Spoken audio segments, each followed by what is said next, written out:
الحمد لله نحمده ونستعينه ونستغفره ونعوذ بالله من شرور أنفسنا ومن سيئات أعمالنا من يهده الله فلا مضل له ومن يضلل فلا هادي له وأشهد أن لا إله إلا الله وحده لا شريك له وأشهد أن محمدا عبده ورسوله أما بعد فإن خير الحديث كتاب الله وخير الهدي هدي محمد صلى الله عليه وسلم وشر الأمور محدثاتها وكل محدثة بدعة وكل بدعة ضلالة وكل ضلالة في النار يا أيها الذين آمنوا اتقوا الله حق تقاته ولا تموتن إلا وأنتم مسلمون يا أيها الناس اتقوا ربكم الذي خلقكم من نفس واحدة وخلق منها زوجها وبث منهما رجالا كثيرا ونساء واتقوا الله الذي تساءلون به والأرحام إن الله كان عليكم رقيبا يا أيها الذين آمنوا اتقوا الله وقولوا قولا سديدا يصلح لكم أعمالكم ويغفر لكم ذنوبكم ومن يطع الله ورسوله فقد فاز فوزا عظيما رب اشرح لي صدري ويسر لي أمري واحلل عقدة من لساني يفقهوا قولي واجعل لي وزيرا من أهلي اللهم انفعنا بما علمتنا وعلمنا ما ينفعنا وزدنا علما أعوذ بالله السميع العليم من الشيطان الرجيم من همزه ونفخه ونفسه بسم الله الرحمن الرحيم فمن يعمل من الصالحات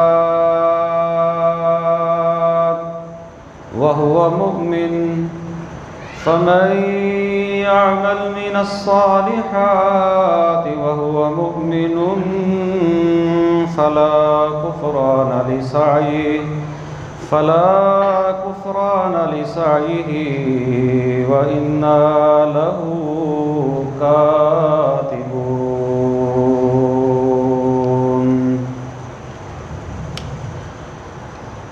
ہر قسم کی حمد و ثنا، بڑائی، کبریائی، یکتائی، بادشاہی، شہنشاہی اللہ رب العالمین کی ذات کے لیے خاص ہے، جو علی کل شیء قدیر ہے، فعال لما یرید ہے، ہر چیز پر وہ قادر ہے، جو وہ چاہتا ہے وہ کرتا ہے۔ درود و سلام امام الانبیاء، خاتم النبیین، رحمت للعالمین، جناب محمد رسول اللہ صلی اللہ علیہ وسلم کی ذات گرامی پر خاص۔ بخشش و رحمت کی دعا صحابہ کرام، اہل بیت، تابعین نظام، اولیاء کرام، محدثین نظام اور بزرگان دین کے لیے۔ حمد و ثنا کے بعد میرے قابل احترام بزرگوں، ساتھیوں، دوستوں، میری ماں اور بہنوں، اللہ رب العالمین کے ہمارے اوپر اتنے احسانات ہیں، اگر ہم اس کے احسانات، اس کے انعامات، اس کی نعمتوں کو گننا شروع کر دیں، شمار کرنا شروع کر دیں، تو ہم اس اللہ کی نعمتوں کا شکر نہیں ادا کر سکتے۔ ان نعمتوں میں سے ایک یہ بھی نعمت ہے کہ اللہ رب العالمین نے ہمیں رمضان المبارک کا مہینہ جو ہے وہ اپنی زندگی میں ایک مرتبہ پھر جو ہے وہ دکھایا ہے۔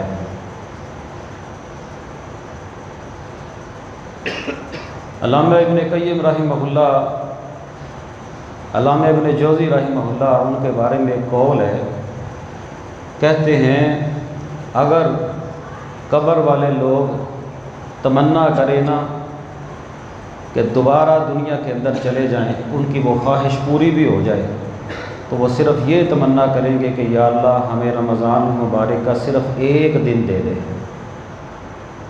ایک دن دے دے۔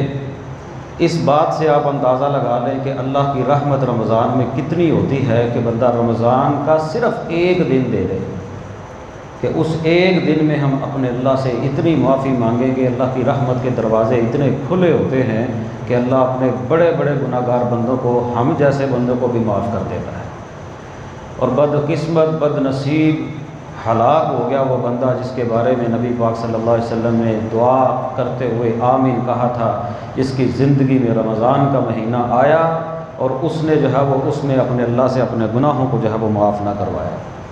پیارے بھائیوں، ہماری زندگیوں میں یہی ایک گولڈن چانس ہے کہ ہمیں اللہ تعالیٰ نے رمضان کا مہینہ دیا ہے، نیکیوں کا موسم بہار جو ہے وہ ہمیں جو ہے وہ دکھایا ہے، اور ہمیں اللہ اس کے ساتھ ساتھ یہ توفیق دے دے کہ ہم اس میں اپنے اللہ کو راضی بھی کر لیں۔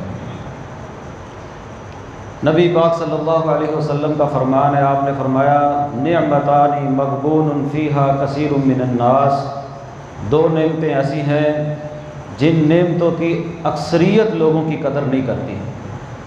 فرمایا الصحہ، ایک اللہ تعالیٰ نے جو صحت دی ہے، والفراغ، اور دوسری اللہ تعالیٰ نے انسان کو جو فراغت دی ہے نا، ان فراغت کے وقتوں میں بندہ اپنے اللہ کے ساتھ رجوع نہ کرے، یہ بہت کم لوگ ہوتے ہیں جو اپنے وقت کی جو ہے وہ قدر کرتے ہیں۔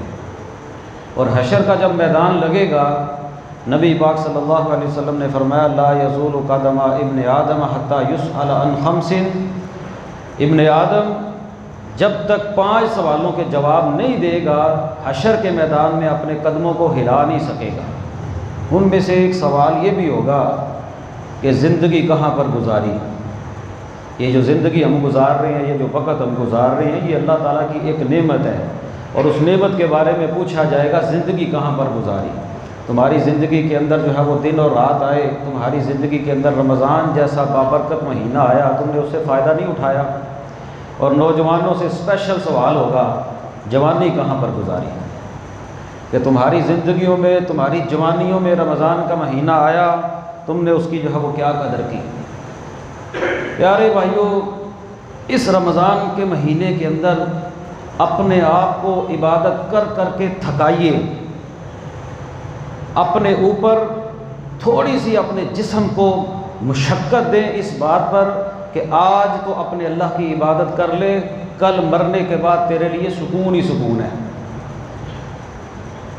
اگر ہم اپنی زندگی کے پچھلے رمضان دیکھیں تو اللہ کی توفیق اور رحمت سے جو ہم نے باتیں پچھلے رمضان میں کی تھی، ہم نے قیام اللیل کیا تھا، ہم نے جو ہے وہ لیلۃ القدر کی تلاش کی تھی، ہم نے روزے رکھے تھے۔ اب تو موسم تھوڑا تبدیل ہو گیا ہے، تھوڑا سا پیچھے جا کر دیکھیں جو ہم نے جولائی اور اگست کے روزے رکھے ہوئے ہیں، تھوڑی سی پریشانی تھی، تھوڑی سی مشکل تھی، تھوڑا سا جو ہے وہ بوجھ بھی تھا کہ اتنا مشکل کام کس طرح ہوگا، لیکن اللہ کی رحمت کے ساتھ ہم نے وہ بھی کیا، اور وہ آج اگر ہم دیکھیں تو اس تھکاوٹ کو ہم بھول چکے ہیں۔ جو تھکاوٹ ہم نے جولائی اور اگست کے مہینوں میں دیکھی ہے نا، گرمی کے مہینوں میں، حبس کے موسم میں ہم نے روزے رکھ کے جو تھکاوٹ دیکھی ہے، اللہ کی قسم آج ہم اس تھکاوٹ کو بھول چکے ہیں۔ اب بھی ہم اپنے اس جسم کو تھکا لیں گے نا، کل قیامت کا دن ہوگا، ہم اس دنیا کی تھکاوٹ کو بھول جائیں گے۔ اگر دنیا میں اب اپنے جسم کو تھکا لیا نا، محنت اور مشقت پر لگا لیا اور اسے سمجھا لیا کہ تو اللہ تعالیٰ کی عبادت کر لے، کل کامیاب ہو جائے گا،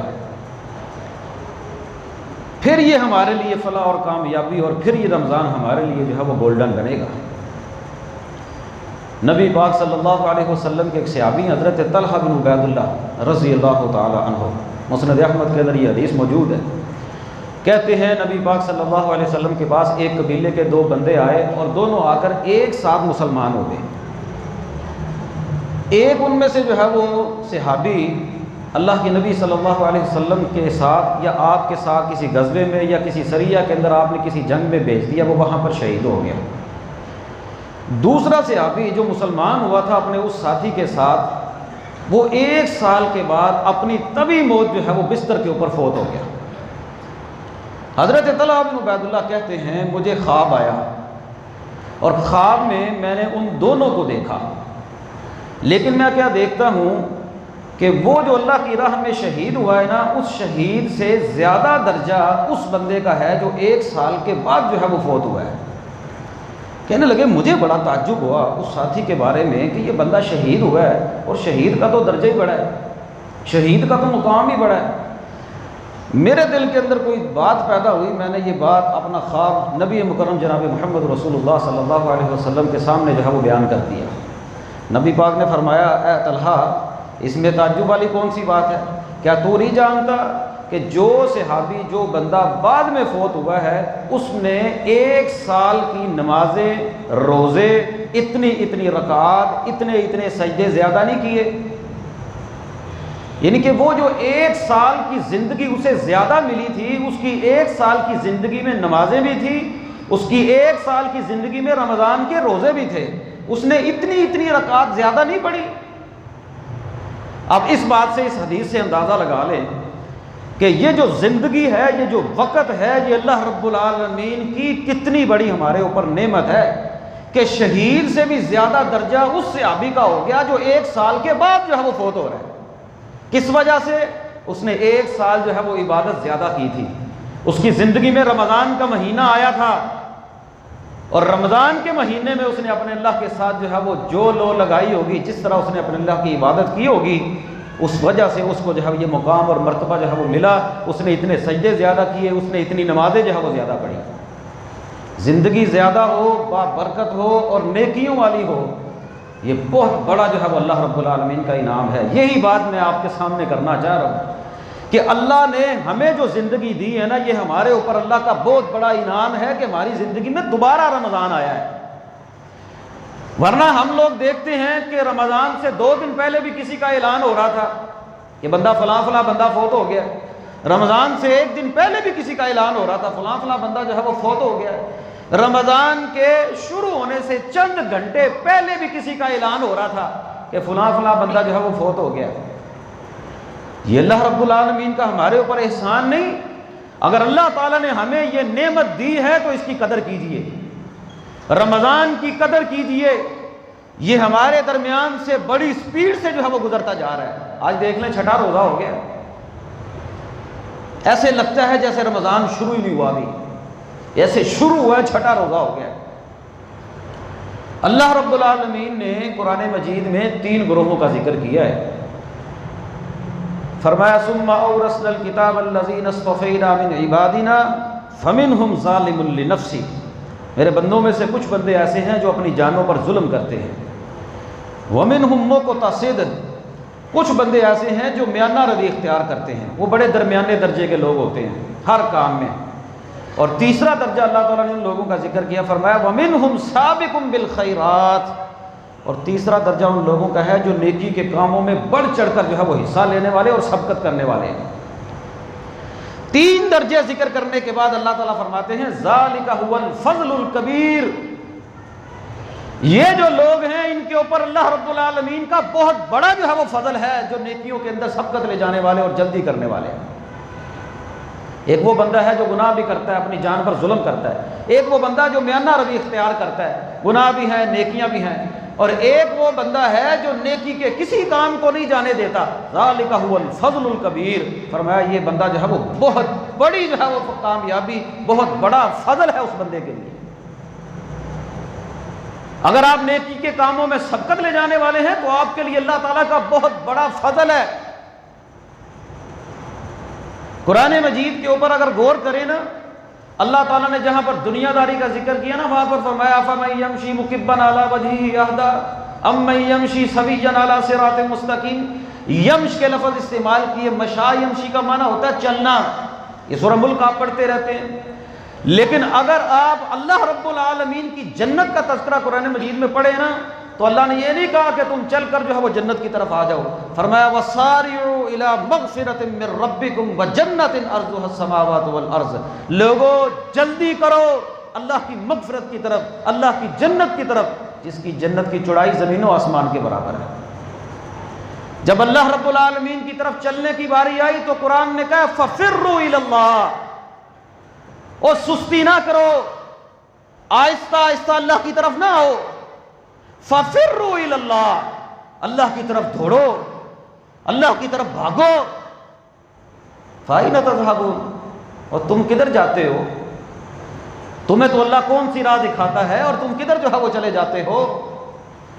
تو تین گروہوں کا تذکرہ کرنے کے بعد فرمایا ذَلِكَ هُوَ الْفَضْلُ الْكَبِيرُ، ان لوگوں کے اوپر تو اللہ تعالیٰ کا بہت بڑا فضل ہے۔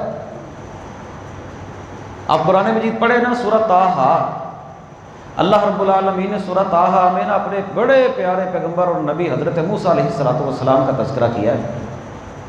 شروع میں پہلے رکوع میں حضرت موسیٰ علیہ السلام کو اللہ رب العالمین نے کہا، قوم نے مطالبہ کیا کہ اے موسیٰ ہم بھی آپ کے ساتھ جو ہے وہ جانا چاہتے ہیں دور پہاڑ پر، بندے لے کر حضرت موسیٰ کے ساتھ اللہ تعالیٰ نے کہا چلے ٹھیک ہے۔ موسیٰ علیہ السلام جو ہے وہ آگے، قوم کے بڑے بڑے جو ہے وہ علماء کو، بڑے بندوں کو لے کر ساتھ جو ہے وہ چل پڑے۔ اب وہ جو ساتھ چل رہے تھے نا علماء جو ان کے تھے، بڑے بڑے لوگ تھے یہودیوں کے، ساتھ میں پیغمبر اور نبی تھے، حضرت موسیٰ علیہ السلام طور پہاڑ پر جا رہے ہیں، ساتھ میں چلتے چلتے نا موسیٰ علیہ السلام تھوڑا تھوڑا نا جلدی چلنے لگے، تھوڑا جلدی پاؤں اٹھانے لگے، جلدی چلنے لگے، اتنا جلدی چلے کہ قوم کے بندے پیچھے رہ گئے، موسیٰ علیہ السلام تھوڑا آگے نکل گئے۔ اللہ تعالیٰ نے وہی اتار دی، کہا وَمَا أَعْجَلَكَ عَنْ قَوْمِكَ يَا موسیٰ، موسیٰ کس بات کی جلدی ہے؟ کس بات کی جلدی ہے آپ کو؟ کہنے لگے اللہ ہم اولئک علی اثری، وہ بندے میرے پیچھے پیچھے ہی آ رہے ہیں، وَعَجِلْتُ إِلَيْكَ، میں نے جلدی آپ کی طرف اس لیے کی ہے رَبِّ لِتَرْضَىٰ، اے اللہ تاکہ تو راضی ہو جائے۔ وَعَجِلْتُ إِلَيْكَ رَبِّ لِتَرْضَىٰ، میں تھوڑا جلدی اس لیے چل رہا ہوں، مجھے تیری ملاقات کا بڑا شوق ہے۔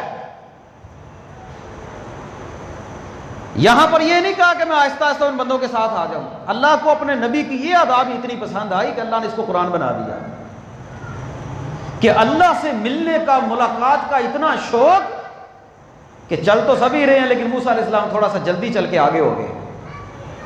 پیارے بھائیو، یہ شوق جب ہمارے دلوں میں پیدا ہو جائے گا نا کہ ہم نے یہ مختصر سی زندگی گزار کر اپنے اللہ سے ملاقات کرنی ہے اور اس کے لیے جلدی تیاری کرنی ہے، اپنی آخرت کے لیے جتنی جلدی ہو سکے اب میں نے تیاری کرنی ہے، مجھے اللہ سے ملنے کا شوق ہے اور میں اپنے اللہ سے اس حال میں ملوں کہ میرا اللہ مجھ سے راضی ہو،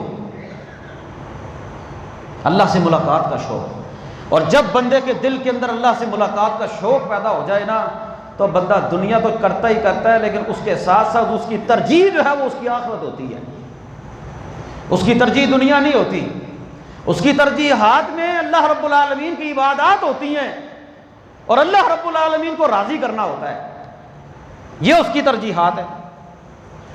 اور جب بندے کی ترجیحات یہ بن جائے نا میرا اللہ مجھ سے راضی ہوگا، پھر وہ کوئی نیکی کا کام جانے نہیں دیتا، فرض تو وہ پڑھتا ہی پڑھتا ہے لیکن وہ نفلی عبادت بھی اپنے ہاتھوں سے نہیں جانے دیتا۔ یہ جو نیکیوں کا موسم بہار ہے، اللہ کی قسم اس میں نفلوں کا ثواب بھی جو ہے وہ فرضوں کے برابر ہے، اس میں آپ کوئی نیکی کر لیں، کوئی نیکی کا کام جانے نہ دیں ہاتھ سے۔ ایک مومن آدمی اس کا تو شوق ہی ہوتا ہے، اور اللہ رب العالمین نے جن کے دلوں میں نیکیوں کی محبت ہے، مساجد کی محبت ہے، اللہ تعالیٰ کل قیامت کے دن ان لوگوں کو جو انعام دیں گے نا لوگ ان کے اوپر رشک کریں گے۔ نبی پاک صلی اللہ علیہ وسلم کا فرمان ہے، آپ نے فرمایا 7 بندے ایسے ہیں جن کو اللہ رب العالمین اپنے سائے میں جگہ عطا فرمائے۔ اے اللہ ہم سب کو اپنے سائے میں جگہ نصیب فرما۔ ان 7 بندوں میں ایک بندہ وہ ہے رجل قلبہ معلق بالمسجد، وہ بندہ جس کا دل جو ہے وہ مسجد کے ساتھ لگا رہتا ہے۔ اگر تو ہمارا دل مسجد کے ساتھ لگا رہتا ہے نا تو اللہ کی قسم خوش نصیب ہے ہم لوگ۔ مسجد کے ساتھ کس طرح لگتا ہے؟ اللہ کی عبادت میں اس کا دل ہی بڑا لگتا ہے۔ ایک نماز پڑھتا ہے، کہتا ہے یار دوسری نماز کا وقت نہیں ہوا، دوسری پڑھ لیتا ہے، وہ سوچتا ہے تیسری کا وقت نہیں ہوا، تیسری پڑھتا ہے، کہتا ہے چوتھی کا وقت نہیں ہوا۔ اس کے دل میں نماز کی اتنی محبت ہے کہ وہ بار بار جو ہے وہ یہ خیال اس کے ذہن میں آتا ہے کہیں پر نماز کا وقت ہی نہ چلا جائے، کہیں پر میرا اول وقت ہی نہ نکل جائے، میں جا کر جو ہے وہ اول وقت کے اندر اول صف کے اندر تکبیر اولیٰ کے ساتھ جا کر جو ہے وہ نماز پڑھوں۔ اس کا دل مسجد کے ساتھ جو ہے وہ لگا رہتا ہے۔ ایسے بندے جن کا دل مسجد کے ساتھ لگا رہتا ہے، اللہ تعالیٰ ان کو کل قیامت کے دن اپنے سائے میں جگہ عطا فرمائیں گے۔ اور پھر مسجد میں جو دل لگا ہوا ہے وہ صرف عام دنوں میں نہیں، اللہ کی قسم رمضان کے مہینے میں، کہ بندہ جو ہے وہ رمضان کے مہینے میں بڑھ چڑھ کر جو ہے وہ اپنی عبادات کے اندر جو ہے وہ سبقت لے جائے۔ یہ جو نمازوں کی محبت ہے نا، اللہ کی قسم یہ ہماری قبر میں بھی جو ہے وہ ہماری محبت قائم رہے گی۔ آپ اٹھائیے صحیح بخاری اٹھا کر دیکھ لیے، دیگر کتب احادیث کے اندر ایک حدیث موجود ہے۔ اللہ کے نبی صلی اللہ علیہ وسلم نے فرمایا جب میت کو دفنایا جاتا ہے، فرشتے اس کے پاس آتے ہیں منکر نکیر، آ کر اس کو بٹھاتے ہیں۔ وہ جو بندہ، وہ جو مومن بندہ، نیک آدمی جس کو قبر میں رکھ کے اس کے گھر والے چھوڑ کر چلے گئے ہیں، اس کو ایسے نظر آتا ہے جیسے سورج جو ہے وہ غروب ہونے والا ہے۔ اس کو ایسے نظر آتا ہے جیسے سورج غروب ہونے والا ہے۔ وہ فرشتوں سے پتہ کیا کہتا ہے؟ یار تم بعد میں باتیں کر لینا، بعد میں میرا حساب کتاب کر لینا، مجھے چھوڑ دو، میری عصر کی نماز جا رہی ہے، مجھے نماز تو پڑھنے دو۔ یہ جو نمازوں کی محبت ہے، یہ جو اللہ کی عبادت کی محبت ہے، یہ بندے کو قبر میں بھی کام آئے گی۔ وہ کہیں گے اللہ کے بندے تو نے جتنی پڑھنی تھی دنیا میں پڑھ لی ہیں، تو نے جتنی پڑھنی تھی دنیا میں پڑھ لی ہیں، آج تیرے لیے یہاں پر دار الجزا ہے، اب تیرے لیے سکون ہی سکون ہے۔ اللہ ہمیں ان لوگوں کے اندر شامل فرما دے۔ وہ بد نصیب وہ بندہ ہوگا جس کی دنیا میں اثر چلی گئی، اسے کوئی پرواہ ہی نہیں، وہ قبر میں کیا بولے گا۔ جس کے دل میں نماز کی محبت ہوگی وہ قبر میں فرشتوں سے بھی کہے گا وہ اللہ کے بندو میری نماز کا ٹائم جا رہا ہے، مجھے نماز تو پڑھنے دو۔ یہ جذبہ، یہ محبت، یہ شوق جب پیدا ہو گیا ہماری زندگیوں کے اندر، اللہ کی قسم ہم کامیاب ہو جائیں گے۔ ہمارے رمضان کے مہینے میں اگر ہمارے دلوں میں نمازوں کی محبت آ گئی، عبادات کی محبت آ گئی، اللہ کی محبت آ گئی، اللہ کی عبادت کی محبت آ گئی، نیکی کے کاموں کی محبت آ گئی، نیکی کے کاموں کا جذبہ آ گیا اور نیکی کے کاموں میں سبقت لے جانا آ گیا، تو انشاءاللہ یہ ہمارے نجات کا سبب بن جائے گا۔ اور اللہ رب العالمین نے اپنے نبی سے بھی یہی کہا فَإِذَا فَرَغْتَ فَانْصَبْ وَإِلَىٰ رَبِّكَ فَارْغَب، بس جب آپ فارغ ہو جائیں تو قبر بستہ ہو جائیں۔ وَإِلَىٰ رَبِّكَ فَارْغَب، اور اپنی فراغت کو ضائع نہیں کرنا، اپنے رب کی طرف جو ہے وہ رغبت کیجیے۔ اللہ تعالیٰ نے ہمارے اوپر انعام کیا تو رغبت کر لیں۔ کیسی رغبت تھی نبی پاک صلی اللہ علیہ وسلم کی عبادات کے ساتھ۔ صحیح بخاری کے اندر الفاظ موجود ہیں، نبی پاک صلی اللہ علیہ وسلم کے آخری ایام میں غشی کا عالم ہے، بخار کی شدت ہے، نبی پاک صلی اللہ علیہ وسلم کبھی بے ہوش ہو رہے ہیں، کبھی آپ کو ہوش آ رہی ہے۔ آپ جب ہوش میں آتے ہیں تو آپ کا سوال پہلا یہی ہوتا ہے صحابہ سے، اصل الناس، اے میرے صحابہ کیا صحابہ نے نماز پڑھ لی ہے؟ کیا لوگوں نے نماز پڑھ لی ہے؟ کیا صحابہ نے نماز پڑھ لی ہے؟ جواب ملا وَهُمْ يَنْتَظِرُونَكَ یا رسول اللہ، اے اللہ کے رسول وہ تو مسجد نبی کے اندر آپ کا انتظار کر رہے ہیں۔ نبی پاک صلی اللہ علیہ وسلم سوال یہ کرتے ہیں کہ لوگوں نے نماز پڑھ لی ہے؟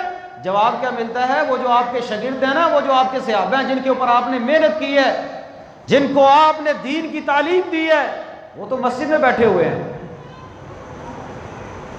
وہ تو نمازوں کی جو ہے وہ انتظار میں بیٹھے ہیں کہ نبی پاک آئیں اور ہم نماز پڑھیں۔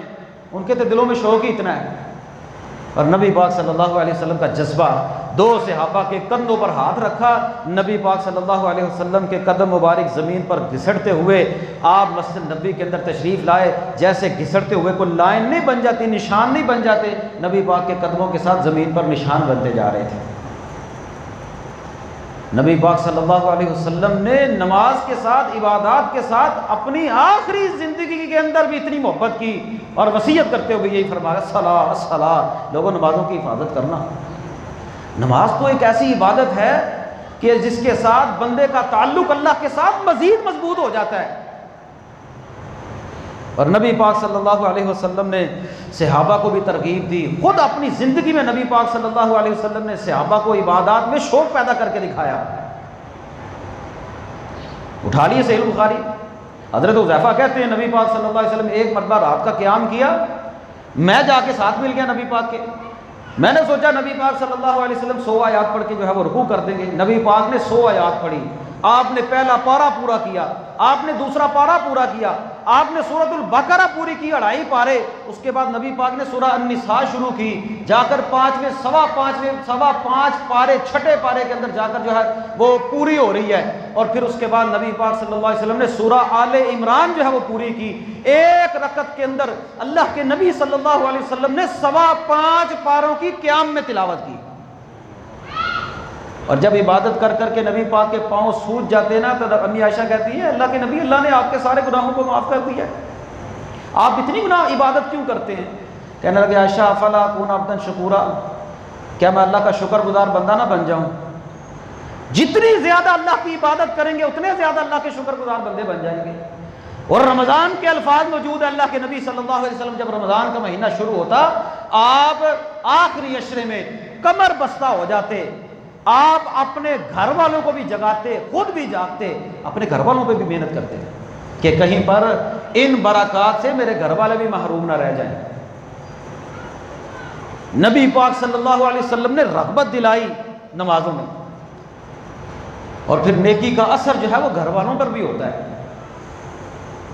نبی پاک صلی اللہ علیہ وسلم ایک مرتبہ مسجد نبی کے اندر تشریف لے گئے، مسجد نبی کے 2 ستونوں کے درمیان نا اپنے ایک رسی کو بندھا ہوا دیکھا، پوچھا میرے صحابہ یہ رسی کس نے باندھی ہے؟ کہا اللہ کے نبی صلی اللہ علیہ وسلم یہ ام المومنین امی زینب رضی اللہ تعالی عنہا نے رسی باندھی ہے۔ کہا کیوں باندھی ہے؟ کہا اللہ کے رسول رات کے وقت وہ یہاں پر قیام کرتی ہیں، جب تھک جاتی ہیں تو پھر رسی کا سہارا لے لیتی ہیں۔ آپ نے رسی کو اتروا دیا، منع کر دیا کہ جب بندہ تھک جائے تو نفلی عبادت نہ کرے، لیکن یہاں پر جو ہمارے لیے سبق ہے نا، کاش یہ شوق، یہ محبت عبادات کے ساتھ ہمارے گھر کی خواتین کے اندر جو ہے وہ پیدا ہو جائے۔ میری مائیں اور بہنیں اس حدیث کو پلے باندھ لیں، اللہ کی قسم جس عورت نے، جس مومنہ عورت نے، جس مسلمان عورت نے دنیا میں اپنے خاوند کے حقوق کو پورا کیا، اپنے اللہ کے حقوق کو پورا کیا، اپنے بیوی بچوں کا بھی خیال کیا، اپنے گھرانے کا بھی خیال کیا، جنت کے 8 دروازوں سے جس دروازے سے چاہے گی وہ عورت چلی جائے گی۔ نمازوں کی حفاظت کی اتنا شوق ہے کہ رات کو رسی باندھ لی کہ نفلی عبادت ہے، عبادت کر کر کے جب تھک جاتی ہیں تو پھر رسی کا سہارا لے لیتی ہیں۔ ہائے یہ منظر ہمارے گھروں کے اندر کبھی آ جائے، رات کی نماز ہو، گھر کی خواتین ہو اور رات کے وقت اللہ کے سامنے روتی ہوں، گھروں کے اندر جو ہے وہ خیر و برکات نہ پیدا ہو جائے۔ موبائل نے ہمیں برباد کر دیا، ہر ایک کے ہاتھ میں الگ موبائل، انٹرنیٹ چلتا ہے، ڈرامے چلتے ہیں، فلمیں چلتے ہیں، بے برکتی کا رونا بھی ہم ہی لوگ روتے ہیں۔ ایک مرتبہ نبی پاک صلی اللہ علیہ وسلم فجر کی نماز پڑھنے کے بعد، اشراق کی نماز پڑھنے کے بعد آپ گھر کے اندر گئے، مسجد میں اشراق کی نماز پڑھی آپ نے، غالباً ام المومنین امی میمونہ رضی اللہ تعالی عنہا مصلی پر بیٹھی تھی۔ آپ نے فرمایا آپ مصلی پر بیٹھی ہیں فجر کی نماز کے بعد؟ فجر کی نماز سے لے کر اشراق کی نماز تک ام المومنین مصلی پر بیٹھی ہیں اور ذکر اذکار کر رہی ہیں۔ آپ نے فرمایا کیا میں آپ کو ایک ایسا کلمہ نہ بتلاؤں جو اس سارے کے سارے وقت سے جو ہے وہ زیادہ وزنی ہے اللہ کے ہاں؟ آپ نے فرمایا سبحان اللہ وبحمدہ عدد خلقہ ورضا نفسہ وزنۃ عرشہ ومداد کلماتہ، کہ یہ جو کلمہ ہے اگر آپ پڑھ لیں تو یہ آپ کے فجر سے لے کر جو اشراق تک آپ بیٹھے رہی ہیں نا، اتنے وقت میں اگر آپ 3 مرتبہ پڑھ لیں تو یہ اس سے بھی زیادہ وزنی ہے۔ یہاں پر جو بات میں کرنا چاہ رہا ہوں، ہمارے گھر کے مصلی ایسے پڑے رہتے ہیں، ہمارے گھر کے جو قرآن مجید ہیں جو خواتین جہیز میں لے کر آتی ہیں، جس کے سائے میں جو ہے وہ ہم اپنے گھر کی خواتین کو رخصت کرتے ہیں، وہ گلاب میں لپیٹ کر جو ہے وہ اونچی الماری پر رکھ دیے جاتے ہیں، وہ مصلے ان کے اوپر جو ہے وہ گھٹا ٹوپ اندھیرا، ان کے اوپر جو ہے وہ گرد و غبار پڑی رہتی ہے، وہ قرآن مجید جن کے اوپر گرد و غبار پڑی رہتی ہے۔ اگر ہمارے گھر کی خواتین، ہماری بیویاں، ہماری بیٹیاں، ہماری بہنیں، ہماری مائیں گھر کے اندر بیٹھ کر اتنا ٹائم قرآن مجید کی تلاوت کریں، اللہ کا ذکر کریں، اللہ کی قسم اس گھر کے اندر کیوں نہ خیر و برکات نازل ہوں۔ شوق ہے نا عبادت کا۔ آپ نے دیکھا کہ گھر کے اندر مصلی بچھائے ہوا فجر کی نماز سے لے کر عشاء کی نماز تک بیٹھی ہوئی ہیں، اور پھر نبی پاک صلی اللہ علیہ وسلم نے شوق کو دیکھتے ہوئے آپ نے اور اضافہ کر دیا کہ یہ بھی پڑھا کرو۔ آپ قرآن مجید اٹھا کر دیکھ لیں، نبی پاک صلی اللہ علیہ وسلم نے خود تو عبادت کی، اس کا اثر آپ کے گھر والوں میں بھی تھا اور اس کا اثر آپ کے شاگردوں میں بھی تھا۔ آپ نے اپنے شاگردوں پر، صحابہ کرام کے اوپر بھی محنت کی، اور قرآن نے جو ان کو لقب دیے ہیں نا، فرمایا السابقون الاولون من المہاجرین والانصار، وہ جو پہلے سبقت لے جانے والے لوگ ہیں وہ مہاجرین میں سے ہیں، وہ انصار میں سے ہیں۔ اللہ نے ان کو لقب ہی سبقت لے جانے والے دے دیے کہ وہ جو پہل کرنے والے ہیں نیکیوں میں، وہ جو آگے بڑھ چڑھ کر نیکیاں کرنے والے ہیں۔ کتنا شوق! نبی پاک صلی اللہ علیہ وسلم نے رمضان مبارک میں اپنی زندگی میں 3 راتیں قیام کیا، 3 راتیں آخری عشرے میں۔ جب تیسری رات ہوئی نا، نبی پاک صلی اللہ علیہ وسلم نے پہلی رات صحابہ کا شوق دیکھا، بڑی شوق کے ساتھ جو ہے وہ مساجد میں صحابہ اکٹھے ہیں نفلی عبادت کے لیے۔ فرض نہیں ہے، فرض نمازوں میں صحابہ کی یہ حالت ہوتی تھی کہ قرعہ ڈالنا پڑتا پہلی صف میں کھڑے ہونے کے لیے کہ پہلی صف میں کون کھڑا ہوگا۔ آج بھی آپ مسجد نبوی کے اندر جا کر دیکھ لیں، اللہ کی قسم، ان کے خاندانوں میں، ان کی اولادوں میں آپ کو مسجد نبوی میں پہلی صف میں جگہ نہیں مل سکتی۔ اللہ رب العالمین نے اس خیر کو ان کی نسلوں کے اندر بھی باقی رکھا۔ آپ جو نیکی کرتے ہیں اس کا اثر ہوتا ہے۔ پہلی صف کے اندر مسجد نبوی میں کوئی بندہ نماز پڑھ لے، کوئی بھی نماز ہے، آپ ساری رات بیٹھے رہیں، آپ کو پہلی صف میں جگہ نہیں ملتی۔ ایک بدو، ایک عربی کو میں نے دیکھا پہلی صف کے اندر، ایک بچہ جو ہے وہ فجر کے بعد ظہر کی نماز تک بیٹھا رہا، جب ظہر کی نماز ہوئی عصر تک بیٹھا رہا۔ یہ بچہ پہلی صف میں کیا کر رہا ہے؟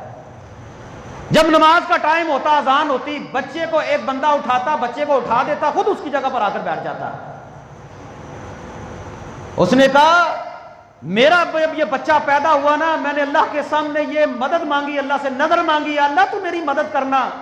میں نے اس بچے کے سامنے بیت اللہ کی تصویریں، مسجد نبوی کی تصویریں، بیت اللہ کی ویڈیو، مسجد نبوی کی ویڈیو، نماز کی ویڈیو، محبت اتنی پیدا کر دی اس کے دل میں کہ نماز کا شوق پیدا ہو جائے۔ میں کاروباری بندہ ہوں، میں پہلی صف کے اندر کھڑا ہو کر نماز نہیں پڑھ سکتا، میں پہلی صف میں اپنے اس بیٹے کو بٹھا دیتا ہوں، جب نماز کا وقت ہوتا ہے اس کو اٹھا دیتا ہوں، اس کی جگہ پر خود کھڑا ہو جاتا ہوں۔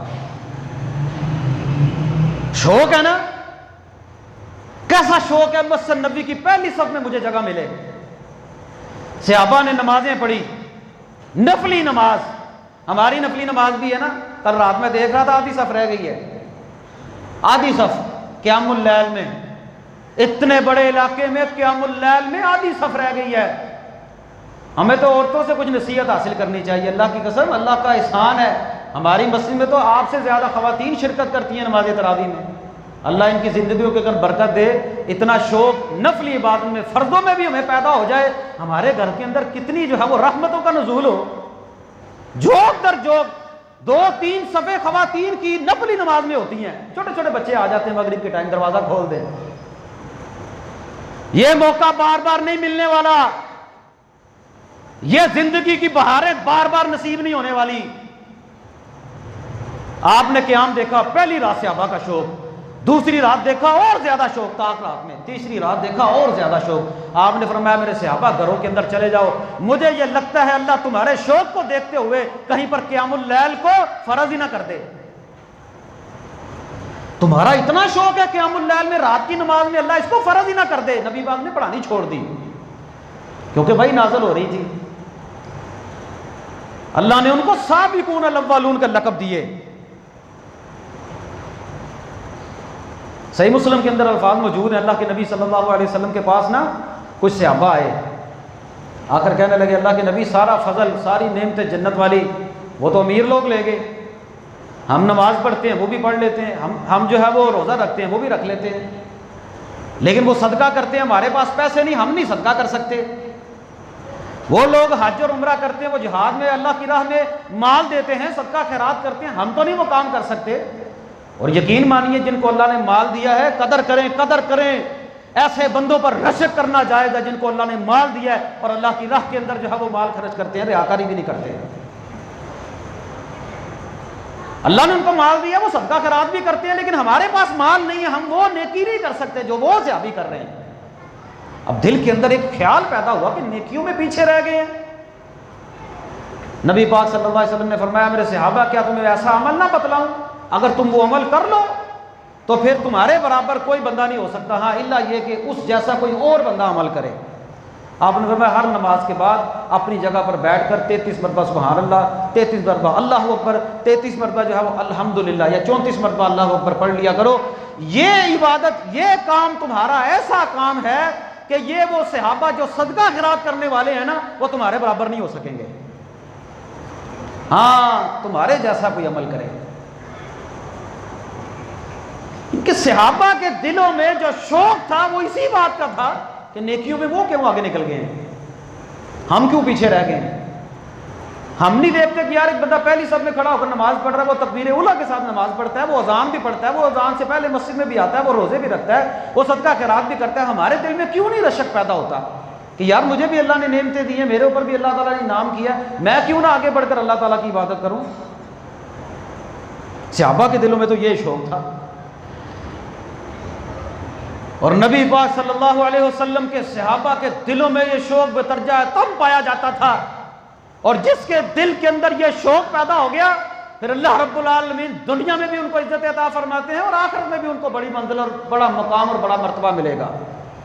حدیث کے الفاظ ہیں، اللہ کے نبی کے صحابی ہیں حضرت ابو ثعلبہ خشنی رضی اللہ تعالیٰ عنہ، الفاظ موجود ہیں مات ابو ثعلبہ الخشنی وَهُوَ سَاجِدٌ فِي صَلَاتِهِ بِاللَّيْلِ، ابو ثعلبہ خشنی اس حال میں فوت ہوئے کہ رات کے وقت تہجد کی نماز پڑھ رہے تھے، سجدے میں گئے، سجدے کی حالت میں اللہ رب العالمین کو پیارے ہو گئے، روح پرواز کر گئے۔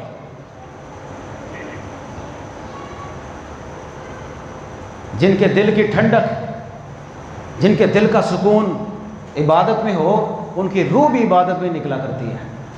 اے اللہ ہمیں بھی ایسی موت نصیب فرما، اور خوش نصیب وہ لوگ جن کی روح نماز کی حالت میں نکل گئی، قرآن پڑھتے ہوئے نکل گئی، تہجد کی نماز میں نکل گئی۔ روح تو ہماری بھی نکل جانی ہے، اگر تو رہی یہی حالت دنیا داری والی، کسی کی گانے سنتے ہوئے نکل جاتی ہے، کسی کی فلمیں دیکھتے ہوئے نکل جاتی ہے، کسی کی کرکٹ کے میدان میں نکل جاتی ہے، کسی کی کاروبار کرتے ہوئے نکل جاتی ہے، بھئی جان تو نکل رہی ہے۔ اور ایک بدنصیب کو میں نے دیکھا کار کے اندر اس نے اتنی زور سے ڈیک لگائے ہوئے، گانے لگائے ہوئے، بفر سسٹم، کار جو ہے وہ ہل رہی ہے، اس کار کا حادثہ ہوا، کار گاڑی کے اندر ایسا حادثہ پیش آیا کہ وہ بندہ موقع پر جاں بحق ہو گیا، بندہ جاں بحق ہو گیا، لیکن ڈیک کے اندر بجنے والے گانے بند نہیں ہوئے، روح پرواز ہو رہی ہوگی، گانے چل رہے ہوں گے، فرشتے اس کو مار رہے ہوں گے، اے بد نصیب بد روح، اور تیری جان کس حالت میں نکل رہی ہے، تو گانے سن رہا ہے تیری جان نکل رہی ہے، گانے لگائے ہوئے اور ایکسیڈنٹ ہو گیا۔ ہمارے ہاں پوری کی پوری بس فلم دیکھ رہی ہوتی ہے، ایکسیڈنٹ ہو جاتا ہے۔ اللہ ہمیں ایسی موت سے محفوظ فرما، مرنے سے پہلے توبہ نصیب فرما۔ مات ابو ثعلبہ الخشنی وهو ساجد فی صلاتہ باللیل، ابو ثعلبہ خشنی اس حال میں فوت ہوئے، رات کے وقت نماز پڑھ رہے تھے، سجدے کی حالت میں روح پرواز کر گئی۔ یہ اللہ رب العالمین کا احسان تھا۔ اور مدینے کے بہت بڑے عبادت گزار امام محمد بن منقدر رحمہ اللہ ہے، اللہ کی قسم کیسے یہ لوگ تھے، ان کے گھر میں 3 افراد تھے، خود تھے، بہن تھی، ماں تھی۔ ان 3 بندوں نے اپنے گھر کے اندر ایک روٹین بنائی ہوئی تھی۔ روٹین یہ بنائی ہوئی تھی ہمارے گھر کی رات کا کوئی حصہ ایسا نہ ہو جس میں ہمارے گھر میں عبادت نہ ہو۔ رات کے پہلے حصے میں ماں عبادت کرتی، رات کے دوسرے حصے میں ماں اپنی بیٹی کو اٹھا دیتی، ماں آرام کرتی، بیٹی اٹھ کر عبادت کرتی۔ رات کا دوسرا حصہ جب پورا ہو جاتا، بہن جو ہے وہ وقت کے امام اور محدث امام محمد بن منقدر رحمہ اللہ کو اٹھا دیتی۔ رات کے آخری پہر میں اٹھ کر وہ اللہ کے سامنے عبادت کرتے، اتنی عبادت کرتے کہ فجر کی اذان ہو جاتی۔ رات پوری رات کی روٹین کے سارے گھر میں 3 افراد ہیں اور تینوں ہی جو ہے وہ ساری رات اللہ کی عبادت کرتے رہتے ہیں، ساری رات اللہ کی عبادت ہوتی رہتی ہے گھر میں۔ ہمارے گھروں کی حالت کیا ہے؟ پہلے باپ ٹی وی دیکھتا رہتا ہے، ڈرامے دیکھتا رہتا ہے، پھر بیٹا دیکھتا رہتا ہے، پھر بیوی دیکھتی رہتی ہے، پھر سارے گھر کے بچے الگ الگ جو ہے وہ اپنا اپنا منظر جو ہے وہ دیکھتے ہیں، ساری رات گزر جاتی ہے۔ اور بد نصیب رمضان کی راتوں میں کرکٹ کے میدان آباد ہو گئے۔ بد نصیبی کا عالم یہ ہے، فلمیں دیکھی جا رہی ہیں، گانے سنے جا رہے ہیں، نوجوان راتوں کو کرکٹ کھیل رہے ہیں، ان کو قیام اللیل کے ساتھ نماز کے ساتھ کوئی غرض ہی نہیں۔ پھر کہتے ہیں جی شیطان کرتا ہے سارے کے سارے کام۔ من الجنۃ والناس، یہ شیطان جنوں میں بھی ہے، انسانوں میں بھی ہیں۔ اس شیطان نے ہمارے اوپر اتنی محنت کی ہے کہ سرکش شیاطین جکڑے جا چکے ہیں، پھر بھی ہماری حرکتیں وہ نہیں رہی، پھر بھی ہمارے دل میں عبادت کا شوق پیدا نہیں ہوتا۔ گھر کا منظر ہی الگ ہے، ماں عبادت کر رہی ہے، بہن عبادت کر رہی ہے، امام صاحب عبادت کر رہے ہیں، اور وقت کے بہت بڑے تابعی ہیں امام سعید بن مسیب رحمہ اللہ۔ سعید بن مسیب رحمہ اللہ، ان کے بارے میں آتا ہے، امام ذہبی رحمہ اللہ نے لکھا ہے، کہتے ہیں ما اذن مؤذن منذ 20 سنۃ الا وكنت في المسجد۔ میں نے اپنی زندگی میں، ایک روایت میں 20 سال، ایک روایت میں 30 سال، ایک روایت میں 40 سال کے الفاظ موجود ہیں، کہتے ہیں میں نے اپنی زندگی میں 20 سال کی نمازیں اس طرح پڑھی ہیں کہ مؤذن اذان بعد میں دیتا تھا، میں پہلے مسجد میں چلا جاتا تھا۔ مؤذن اذان بعد میں دیتا تھا اور میں مسجد میں پہلے چلا جاتا تھا۔ کتنی نمازیں پڑھی ہیں؟ اپنی زندگی کی 20 سال نمازیں میں نے اس طرح پڑھی ہیں کہ میں مؤذن کی اذان دینے سے پہلے مسجد میں چلا جاتا تھا۔ یارو، ہم لوگ اپنی زندگیوں کے اوپر نظر دوڑائیں تو ہماری زندگی کی 40 نمازیں بھی ایسی ہیں جو ہم نے امام کے اذان دینے سے پہلے مسجد میں آ کر پڑھی ہوں۔ ہم میں سدھار کوئی بندہ گھڑی دیکھتا رہتا ہے کہ کب جو ہے وہ آخری موقع ہے اور ہم مسجد میں جائیں۔ یہ ہمارے جیسے انسان تھے، اللہ ان سے ایسے نہیں راضی ہو گیا۔ وقت کے بہت بڑے تابعی ہیں، ما اذن مؤذن منذ 20 سنۃ الا وكنت في المسجد، کہتے ہیں مؤذن نے اذان بعد میں دی، میں 20 سال مسجد میں اذان دینے سے پہلے چلا جاتا تھا۔ رشک نہیں آتا ان لوگوں کی زندگیوں پر؟ ان لوگوں کے بھی بچے تھے، یہ بھی کام کرتے تھے، یہ بھی سب کچھ کرتے تھے، انہوں نے بھی زندگی گزاری ہے۔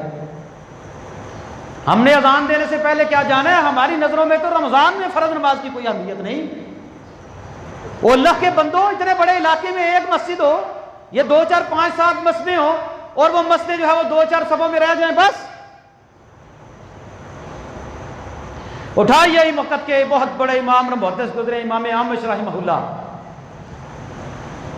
امام اعمش رحمہ اللہ لکھتے ہیں، امام ذہبی رحمہ اللہ نے ان کی زندگی کے حالات نقل کرتے ہوئے لکھا ہے، کہتے ہیں لم تفتنی الصلاۃ مع الجماعۃ ما يقرب 40 سنة الا مرة واحدة حين ماتت والدتي وقد اشتغلت في تجهيزها وتكفينها۔ میری زندگی میں 40 سال میں نے اپنی نمازیں با جماعت ادا کی ہیں، الا مرة واحدة، صرف میری زندگی کی ایک نماز ایسی ہے میں نے جماعت کے بغیر پڑھی ہے، اور وہ بھی وجہ بیان کرتے ہیں، کہتے ہیں حین ماتت والدتی، اس دن میری والدہ فوت ہو گئی تھی، میں اپنی والدہ کو کفنانے میں دفنانے میں مصروف ہو گیا۔ صرف 40 سال میں میری زندگی کا یہ ایک موقع تھا کہ میری نماز جماعت کے بغیر میں نے پڑھی، باقی 40 سالہ میں کبھی میں نے ایک نماز بھی جماعت کے بغیر نہیں پڑھی۔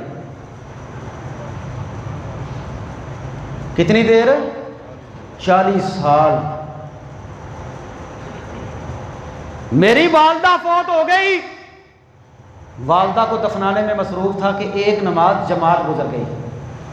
آج تو قبرستان میں بھی جائیں ہمارے ہنسے، ہمارے کہتے، ہماری زندگی کی بولیاں تبدیل نہیں ہوتی، اور قبرستان میں بھی جا کر ہماری دل کی حالت تبدیل نہیں ہوتی۔ قبرستان میں بڑے بڑے جوان جنازے دیکھ کر بھی ہماری حالت نہیں بدلتی، مسجدوں کی حالت نہیں بدلتی، زندگی کی حالت نہیں بدلتی۔ وہی روٹین ہے ہماری، ہم نے اپنی روٹین نہ بدلی۔ ہماری زندگی میں رمضان آ گیا، ہم نے رمضان کی کیا قدر کی؟ اللہ کے بندو، رمضان یہ زندگی، یہ گولڈن چانس ہے ہمارے پاس، اس کی قدر کیجئے۔ 40 سالہ زندگی کہتے ہیں میری اس حال میں گزری، 40 سالہ زندگی میں نے ایک نماز بھی جماعت کے بغیر نہیں پڑھی، صرف ایک نماز۔ اس دن میری والدہ فوت ہو گئی، نماز نہیں چھوڑی، جماعت کے بغیر پڑھی تھی۔ ان کو کتنا شوق تھا نماز پڑھنے کا۔ اور حضرت عمر رضی اللہ تعالیٰ عنہ جیسے کبار صحابی، تقوی کے پہاڑ، اور میں عمر جس گلی سے تو گزر جائے شیطان بھی راستہ چھوڑ دیتا ہے۔ اللہ ان کی قبر پر کروڑوں رحمت نازل فرما۔ اللہ نے اپنے نبی کا ساتھ دیا مسجد نبی میں۔ حضرت عمر رضی اللہ تعالیٰ عنہ کیسی رشک والی جو ہے وہ زندگی، اور کیسی رشک والی جو ہے وہ موت شہادت کی، اور کیسی رشک والی جو ہے وہ زمین کے ٹکڑے کا حصہ، روضۃ من ریاض الجنہ، جہاں پر نبی پاک دفن ہے وہ زمین کا ٹکڑا جنت ہے کہ نہیں؟ اللہ اکبر۔ حضرت عمر رضی اللہ تعالیٰ عنہ کو نماز کی حالت میں، فجر کی نماز میں ابو لولو فیروز نے خنجر مارا، نماز کی حالت کے اندر خنجر لگا، خون کی شدت، خنجر شدت اختیار کر گیا، زخم زیادہ تھے۔ عبد الرحمن بن عوف رضی اللہ تعالیٰ عنہ کو پکڑ کر مصلی پر کھڑا کیا۔ جاتے جاتے ابو لولو فیروز جو ہے وہ 2-4 صحابہ کو، کئی صحابہ کو جو ہے وہ خنجر مار گیا۔ نماز پوری ہوئی، حضرت عمر رضی اللہ تعالیٰ عنہ کو خنجر لگا ہوا ہے، جو چیز کھاتے ہیں وہ پیٹ سے نکل جاتی ہے، زخم جو ہے وہ کنٹرول نہیں ہو رہا، خون نہیں رک رہا، حالت یہ ہے کہ بے ہوشی آ گئی ہے، خنجر لگا ہوا ہے۔ حضرت عمر رضی اللہ تعالیٰ عنہ کو عباداری کرنے کے لیے لوگ آ رہے ہیں، بیمار پرسی کرنے کے لیے لوگ آ رہے ہیں۔ صحابی رسول آئے، حضرت مسور بن مخرمہ رضی اللہ تعالیٰ عنہ آ کر کہنے لگے، اے اللہ کے نبی کے صحابہ، اے عمر کے ساتھیو، یہ بتاؤ کیا عمر نے نماز پڑھ لی ہے؟ لوگوں نے کہا نہیں، عمر نے نماز تو نہیں پڑھی، خنجر تو نماز کی حالت میں لگا، اب بے ہوشی ہے۔ کہنے لگے، اے اللہ کے بندو، سب سے پہلے جب عمر کو ہوش آئے نا تو عمر کو ان کی نماز یاد کروانا، کیونکہ عمر کو اتنی فکر اپنے زخمی ہونے کی نہیں ہوگی، اتنا غم اپنے زخمی ہونے کا نہیں ہوگا جتنا غم ان کو اپنی نماز کے چلے جانے کا ہوگا۔ اللہ اکبر، اللہ اکبر۔ کیا یہ شوق ہے ہماری عبادات کے اندر، ہمارا بھی، ہمارے گھروں میں بھی یہ شوق ہے؟ اگر تو یہ شوق ہے، اللہ کی قسم ہم کامیاب ہو جائیں گے۔ اگر رمضان میں بھی ہمارا یہ شوق نہیں نہ بنا تو پھر ہم لوگ خسارے میں ہیں۔ کہا اللہ کے بندو، سب سے پہلے عمر کو یاد دلانا کہ آپ کی نماز رہ گئی ہے، حالانکہ مجبوری ہے، اور غشی کے عالم میں تو ویسے ہی نماز جو ہے وہ اللہ تعالیٰ نے ساکت کر دی ہے، لیکن ان کا محبت اور ان کا شوق دیکھیں کیا ہے۔ دوسرے صحابی ساتھی ہیں، وہ آ کر کہتے ہیں سب سے پہلے عمر کو یاد دلانا آپ کی نماز رہ گئی ہے۔ ہمیں بھی سب سے پہلے یہ فکر ہو کہ ہماری فلاں فلاں عبادت رہ گئی ہے۔ کوٹ کوٹ کر بھرا تھا صحابہ کے اندر عبادت کرنے کا، نیکی کے کاموں میں آگے بڑھنے کا جذبہ۔ حضرت عمر رضی اللہ، حضرت ابو بکر رضی اللہ تعالیٰ عنہ ایک مرتبہ نبی پاک صحابہ کی مجلس میں اعلان کیا، اے میرے صحابہ یہ بتاؤ کہ آج روزہ کس نے رکھا ہے، نفلی روزہ؟ حضرت ابو بکر کہنے لگے یا رسول اللہ میں نے روزہ رکھا ہے، نفلی روزہ۔ آپ نے فرمایا یہ بتاؤ آج کسی نے مریض کا پتہ لیا ہے، کوئی عیادت کی ہے، کوئی تیمارداری کی ہے؟ پھر حضرت ابو بکر کھڑے ہو کے کہنے لگے یا رسول اللہ میں نے مریض کا پتہ بھی لیا ہے۔ پھر نبی پاک صلی اللہ علیہ وسلم نے تیسرا سوال کیا، یہ بتاؤ کہ آج کسی نے کسی مسکین کو کھانا کھلایا ہے؟ حضرت ابو بکر کھڑے ہوئے کہنے لگے یا رسول اللہ میں نے کھانا بھی کھلایا ہے۔ چوتھا سوال نبی پاک نے اپنی مجلس میں کیا، میرے صحابہ یہ بتاؤ آج تم میں سے کسی نے کسی کا جنازہ بھی پڑھا ہے؟ نبی پاک سے صحابہ کے حضرت ابو بکر کہنے لگے یا رسول اللہ میں نے آج نماز جنازہ بھی پڑھی ہے۔ آپ نے 4 نیکی کے سوال پوچھے. نفلی روزہ کس نے رکھا ہے؟ بھئی نیکی کا کام ہے. حضرت ابو بکر کہنے لگے میں نے رکھا ہے، یہ نیکی کا کام میں نے نہیں چھوڑا. یہ بتاؤ کسی نے بیمار کرسی کی ہے؟ نیکی کا کام ہے. جب تک بندہ بیمار کرسی کرتا ہے 70,000 فرشتے اس کے لیے دعا کرتے ہیں. یہ نیکی کا کام بھی میں نے نہیں چھوڑا. مریض کو اس کو مسکین کو کھانا کس نے کھلایا؟ یہ کام بھی یا رسول اللہ میں نے نہیں چھوڑا. جنازہ کسی نے پڑھا؟ یا رسول اللہ میں نے یہ ایک نیکی کا کام بھی نہیں چھوڑا. 2 احد پہاڑ اگر دفنا کر بندہ آئے نا اتنا ثواب ملتا ہے. یا رسول اللہ میں نے یہ کام بھی نہیں چھوڑا. آپ نے فرمایا اے ابو بکر جس بندے کے دل میں عبادات کا اتنا شوق اور محبت پیدا ہو جائے اللہ تعالیٰ ویسے اس بندے کے اوپر جنت کو واجب کر دیتے ہیں. ہم لوگ جنازہ وہی پڑھتے ہیں جو ہمارے رشتہ داروں کا ہوتا ہے، وہ بھی ہم لوگ اپنے مطلب کے لیے پڑھتے ہیں، دکھانے کے لیے. یہ جو باتیں میں نے آپ کے سامنے کی ہیں نا، آج پلے باندھ لے. ہماری زندگیوں میں یہ گولڈن چانس ہے، یہ ہماری زندگی کا سنہری موقع ہے کہ اللہ تعالیٰ نے ہمیں رمضان کا مہینہ صحت کے ساتھ، عافیت کے ساتھ، تندرستی کے ساتھ دیا ہے. خصوصاً نوجوانوں، چھٹا روزہ ہے آج، اور کرکٹ پھر بھی کھیل لی جائے گی، دنیا کے کام پھر بھی ہوتے رہیں گے. میری ماؤں بہنوں، بازاروں میں یہ جو کپڑے خریدنے کے لیے آپ رمضان کے سارے دن اور راتوں کو برباد کر رہی ہیں نا، یہ سارا سال آپ کی خریداری کے لیے باقی رہے گا اگر زندگی رہ گئی تو. یہ نئے کپڑے بھی آپ کو مل جائیں گے اگر زندگی رہ گئی، چوڑیاں بھی مل جائیں گی، مہندی بھی مل جائے گی، آپ کے گھر کی ڈیکوریشن بھی ہو جائے گی، پھر بھی عیدیں زندگی میں آئیں گی. لیکن رمضان زندگی میں آئے یا نہ آئے اس کی قدر کر لیجئے. رمضان زندگی میں آئے یا نہ آئے اس کی قدر کیجئے. اس میں جتنی عبادات ہو سکے اپنے اللہ کو راضی کر لیجئے. فرض تو فرض، نفلی نمازوں میں بھی اپنے اللہ کو راضی کر لیجئے. اس کا انعام کیا ملے گا؟ آخری حدیث اللہ کے نبی صلی اللہ علیہ وسلم فرماتے ہیں یا ابن آدم تفرغ لعبادتی املأ قلبک غنى. اے ابن آدم اپنے آپ کو میری عبادت کے لیے فارغ کر لے، میں تیرے دل کو غنی کر دوں گا، میں تیرے دل کو غنی کر دوں گا. وَيَدَيْكَ رِزْقًا، اور تیرے ہاتھوں میں رزق رکھ دوں گا. اتنی برکت ہو جائے گی رزق کی پرواہ ہی نہیں رہے گی. اگر تو اپنے آپ کو میری عبادت کے لیے فارغ کر لے، کیونکہ رزق کون دیتا ہے؟ اللہ. رزق کا مالک کون ہے؟ اللہ. ان اللہ هو الرزاق ذو القوۃ المتین اللہ لطیف بعبادہ یرزق من یشاء. وہ تو باریک بین ہے، وہ تو جس کو چاہتا ہے رزق دیتا ہے. ان اللہ یرزق من یشاء بغیر حساب، بغیر حساب کے دیتا ہے. یا ابن آدم، اے ابن آدم تفرغ لعبادتی املأ قلبک غنى، اپنے آپ کو میری عبادت کے لیے فارغ کر لے. تجھے فکر یہ ہونی چاہیے کہ میں نے اپنے اللہ کو راضی کرنا ہے، میں نے اپنے اللہ کے احکامات کو مان کر اپنے اللہ کے سامنے سر کو جھکانا ہے. تجھے پرواہ یہ ہونی چاہیے، تجھے کوئی دوسری پرواہ نہیں ہونی چاہیے. اللہ تیرے دل کو بھی غنی کر دے گا، اللہ تیرے ہاتھوں میں رزق رکھ دے گا، تجھے رزق کی پرواہ ہی نہیں رہے گی. ہاں املأ قلبک فقرا ویدیک شغلا، اگر تو نے اپنے آپ کو میری عبادت کے لیے فارغ نہ کیا، تجھے دنیا کی پرواہ رہی، تجھے دنیا کی فکر رہی، تیرے دل کے اندر صرف دنیا کی محبت رہی، تیرے دل میں صرف یہ رہا کہ میں مال اکٹھا کر لوں، میں عید لگا لوں، میں زیادہ سے زیادہ مال اکٹھا کر لوں، میں بینک بیلنس بڑھا لوں، میں بچوں کے لیے کچھ کر جاؤں، میں گھر بنا لوں، میں بنگلہ بنا لوں، میں گاڑی بنا لوں. تیرے دل کا، تیری دنیا کا صرف ایک ہی مقصد ہو کہ دنیا راضی کر لوں، دنیا بنا لوں، دنیا اکٹھی کر لوں. فرمایا، اللہ فرماتے ہیں میں تیرے دل کے اندر جو ہے وہ فقیری پیدا کر دوں گا. وَيَدَيْكَ شُغُلًا، تجھے ایسے کاموں میں مصروف کر دوں گا تجھے تیری اپنی پرواہ بھی نہیں رہے گی. وَلَا تَكُونُوا كَالَّذِينَ نَسُوا اللَّهَ، ان لوگوں کی طرح نہ ہو جاؤ جنہوں نے اللہ کو بلا دیا. فَأَنسَاهُمْ أَنفُسَهُمْ، اللہ نے ان کو اپنے آپ سے بلا دیا. وہ اللہ کی تو یاد کیا آنی تھی، ان کو اپنی یاد ہی بھول گئی. ان کو یہ بھول گیا اور میری یہ زندگی ختم ہونے والی ہے، میری یہ زندگی بڑھاپے کی طرف جا رہی ہے، اور میری یہ زندگی ختم ہونے والی ہے، میں قبر کا سامان بننے والا ہوں. اس کو اس بات کی فکر ہی نہیں رہتی. وہ کرتے کرتے کرتے کرتے ایک دن جو ہے وہ روح نکل جاتی ہے، پھر وہ سوچتا ہے ہاں افسوس کہ میں نے کچھ کر لیا ہوتا.